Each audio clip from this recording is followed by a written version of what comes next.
Let me tell you about the day I stopped being the nice neighbor and became the man who served karma with a side of ghost pepper rub. It all started on Memorial Day weekend, the kind of day that makes you want to pause and breathe in a little deeper, you know? Blue skies, 85 degrees, the smell of fresh-cut grass in the air. I've been planning our big backyard pool party for weeks. Had the grill ready, the playlist just right, the bar cart fully loaded, and a guest list stacked with the best people I know. Me wife's sorority sisters, my college buddies, our cousins from upstate, neighbors we'd grown to love. This was our celebration, our slice of joy in a world that doesn't always hand it to you easily. Now, before we go any further, you need to meet Marcia Talbot. She saw my neighbor. 70 years old with a voice like gravel and a soul 2 shades meaner than a possum in a trap. She's the kind who writes HOA complaint letters in cursive and still refers to the neighborhood as how it used to be. She ran the HOA like a tiny, suburban dictatorship until younger families moved in and knocked her off her little plastic throne 3 years ago. Ever since, she's been a storm cloud waiting for a sunny day to ruin. I tried to be kind when we moved in, brought her cookies, offered to trim her hedges. She looked me square in the eye and asked if we actually owned the home or were just renting for now. That should have been my sign to back off. But I'm a hopeful man, and sometimes hope makes you ignore the stink until the whole fridge reeks. So anyway, the day arrives. I'm standing on the deck in my favorite barbecue tank top, cowboy hat on, don't judge, I'm from Georgia, watching my twin boys splash around in the pool, my wife Lainey laughing with her sister, and music rolling out like the soundtrack of a perfect life. Everything felt good. Real good. Until I noticed Marcia. She was standing at her upstairs window like a scarecrow made of spy binoculars in hand, lips pursed, muttering to herself. And I swear to you, I saw her eyes burning into my yard like she was trying to summon the devoyelle with sheer judgment. But I let it go, because we were having fun. Then Lainey's friend Carmen arrived with her husband and daughter. Mexican-American family, lovely folks. Their daughter's giggle lit up the whole backyard, and Carmen even brought homemade empanadas. The moment they stepped foot in our yard, Marcia kicked it up a notch. She came out on her back porch, binoculars still glued to her face, pacing like she was tracking a fugitive. That's when I knew she wasn't just annoyed. She was hunting for a reason. At about 5:20 p.m., while I was flipping burgers and smiling like a fool, my cousin Reggie walked up and whispered, "Yo, I think the old lady's on the phone." And sure enough, there she was, yelling into her phone from her porch like a woman watching the apocalypse unfold. Yes, 911. There's a suspicious gathering at 325 Rosewood Lane. A lot of urban indie VY duels. Loud music, possible drugs, maybe even weapons. Yes, I smell marijuana. Y'all, we had red Solo cups, lemonade, and a Bluetooth speaker. The only smoke in the air was hickory barbecue and SPF 50. I froze. Not because I was scared, but because I was furious. Saw my wife caught my eye from across the yard. I saw the color drain from her face as the laughter faded. Our guests, who'd just been cannonballing and dancing minutes ago, stood quietly, listening. Then came her final line. "I don't think the homeowner even lives here. I believe it's a gang gathering." Now, listen, I am a 34-year-old homeowner who coaches Little League and works in finance. Gang? The only gang colors I had on were my Georgia Tech tank top and faded blue jeans. I took a deep breath, walked to the fence line, and said in the calmest voice I could muster, "Ma'am, this is my house. This is a private event. We are well within city ordinances." She looked me dead in the eyes and said, "You people always think the rules don't apply to you. You people." And that's when the police showed up. 2 squad cars. Lights flashing. Sirens slicing through the air. Kids huddled near their parents. Lainey clutched my arm. She didn't say a word, but her grip said it all. Out stepped Officer Danny, a black man, mid-40s, looking like he'd seen this scene 1,000 times before, and Officer Martinez, a young Latina who immediately started scanning the yard. You could see it in their faces. They knew. Daniels approached and said, "Sir, we received a call. Mind if I ask what's happening here?"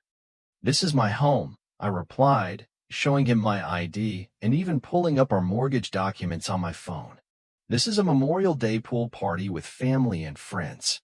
We've violet nothing." Martinez was already interviewing guests. Kids with wet hair. Parents holding paper plates. No booze bottles. No yelling. Just the faint thump of her vabi and the occasional splash of joy. Meanwhile, Marcia had run up like she'd just saved the world. "Officers, I've lived here for decades. These people don't belong." Daniels cut her off. "Ma'am, we verified this is the homeowner. Do you have evidence of criminal activity?" She sputtered. "Well, look at them." And there it was. The quiet part, shouted out loud. That should have been the end. But Marcia wasn't done. Not even close. "If you won't search their property, I will," she shouted. Before anyone could blink, she stormed into my yard. 60-something years old, polyester slacks, and the nerve of a Marvel violin. She stomped through the grass like she was raiding a cartel compound, pointing at coolers and pool noodles. She walked straight up to my cousin Reggie and snatched his red cup. "What's in this?" "Lemonade, ma'am," he said, calmly. She marched over to my spice table. "Yeah, I take my rubs seriously," and picked up my ghost pepper mix. "This looks like drugs," she shouted. Then, she tasted it. Put her damn fingers in the rub, and licked it like she was auditioning for CSI, Barbecue Edition. "And I swear to you," she exploded.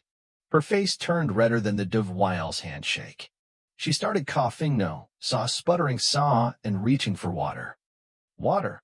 They poisoned me. We all just stood there, stunned.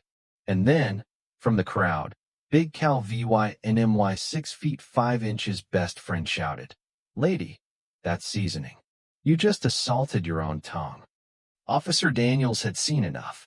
He walked up, read her rights, and cuffed her right there on my deck. "I know the mayor," she screamed. "You can't arrest me." Martinez looked at her deadpan and said, "I go to church with the mayor, ma'am. Want me to call him?" Silence. Absolute, glorious silence. The police escorted her out, coughing and spitting, while every single guest stood in quiet awe. Kids whispered, "Is this real?" Parents nodded solemnly. And then, the music started again.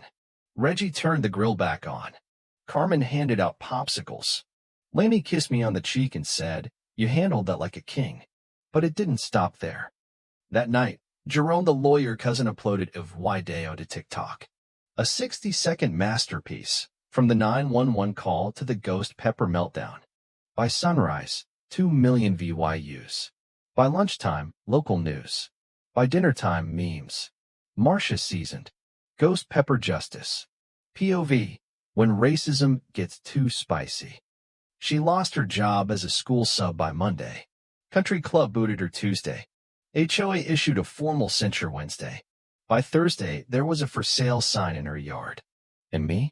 I started a barbecue seasoning business. Ghost pepper justice. 10% goes to anti-discrimination orgs. It's now stocked in 3 farmers markets and ships nationwide. 3 months later, I'm riding this in the same backyard, watching neighborhood kids splash in my pool. My twin boys, Carmen's daughter, Mr. Lee's grandsons, and little Zuri from the next block. My house has become the hangout spot. The HOA finally has people who care about community not control. Laney was just elected to the board. We host diversity potlucks, book swaps, and yes, weekly Saturday BBQs.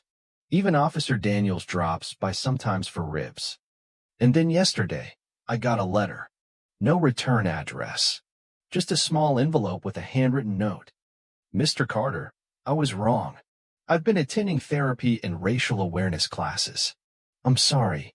Truly. I don't expect forgiveness, but I wanted you to know I'm trying. Signed, MT." Part of me wanted to tear it up, but a bigger part felt something. Hope. Change is slow. It's painful. It takes fire, sometimes fire from community, fire from truth, fire from ghost pepper powder. But it can happen. And if a woman like Marcia can be humbled, maybe that's a start. So, if you're watching this and you've dealt with people like her, document everything, know your rights, protect your joy, and maybe keep some spicy rub handy. Now it's your turn. Drop your thoughts in the comments. Ever had a neighbor cross the line? Ever seen karma show up right on time? Let's talk. Because stories like this, they're how communities grow and how the smoke clears.